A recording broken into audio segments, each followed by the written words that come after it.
So we have some guys here who would know more about whether Dez could win one-on-ones and how consistent he was or was not. D'Angelo Hall and Will Blackman, who have faced him for the last couple of years with the Redskins. Have you seen the things that he talked about there? I've seen some of them. I made the statement earlier that I still think Dez can play football. I think he can be an exceptional receiver. I think he can help win a lot of games. I think he can win one-on-one matchups.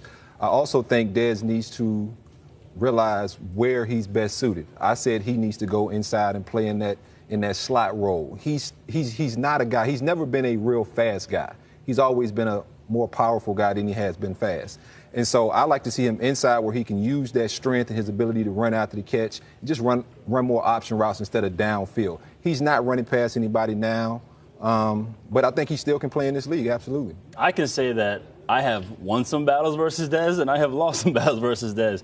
I mean, that's an interesting quote to say that he has won some and lost some. I feel like with Dez, he's only 30 years old, and that's not a dinosaur. I mean, as soon as Tony Romo left, his stats did go down. I felt like they featured, obviously, they drafted Zeke, and they featured him more. And then a lot of passes, as you know, D-Hall, they went to Cole Beasley inside and Jason Witten inside. So I think he's in a situation where he's similar to Anquan Bolden, where he doesn't necessarily have to be wide open. If he's covered, he's still open. He's a very, very strong receiver. So Dez, he's going to find the right situation, and I think he'll be just fine. It's almost been 3 weeks, as Dan mentioned, since he was cut by the Cowboys. Still doesn't have a team. Is that a bad sign?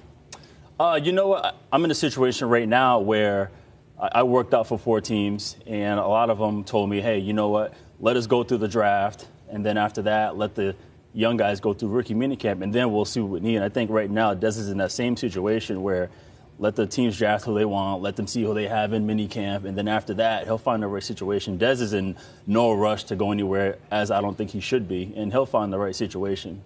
Yeah, and if I can piggyback off that, I just think Dez needs to really just go to play football. It's not about the money at this point. I'm sure he has offers, but I'm also positive that their offers aren't where he wants them to be money-wise. And he wants a one-year deal where he can go out and prove it. That's the formula that a lot of guys who've gotten cut do. It kind of, it wasn't the best situation for him because he got cut after free agency. If he would have got cut before free agency, I'm sure a lot of teams would have been clamoring to try to get their hands on Dez Bryant. But because he got cut after free agency, now he's kind of in that waiting game like Will talked about, where he has to wait and kind of see, what other guys that are on rosters, just see how they play, if they play well, if they don't. And, injuries as well. That plays into it too. So I think Dez will find a home, but it won't be for top money. It's going to be a, low money deal where he has to go in there and prove it, and then he'll get paid the following year.